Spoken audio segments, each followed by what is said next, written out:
خدا کی نشانیاں۔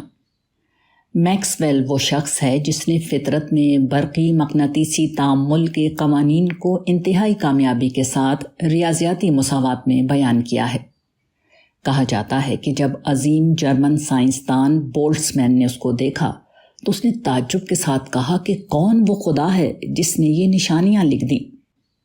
Maxwell put the laws of electromagnetic interactions into equations so marvelous that when the great German physicist Boltzmann saw them, he exclaimed, "Who was the God who wrote these signs?"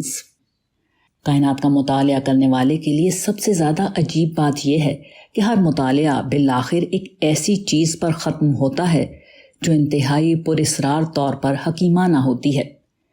کائنات اپنے آخری مطالعے میں ایک حد درجہ منظم واقعہ ہے، نہ کہ کوئی بے ترتیب انبار۔ یہ حقیقت ہر واقف کار کو یہ ماننے پر مجبور کرتی ہے کہ کائناتی واقعات کے پیچھے کوئی برتر ذہن کام کر رہا ہے۔ آئنسٹائن ایک خالص سائنسی مزاج کا آدمی تھا، تاہم اس نے اقرار کیا ہے کہ میں طبیعیات دان سے زیادہ ایک فلسفی ہوں، کیونکہ میرا یقین ہے کہ ہمارے باہر بھی ایک حقیقت ہے۔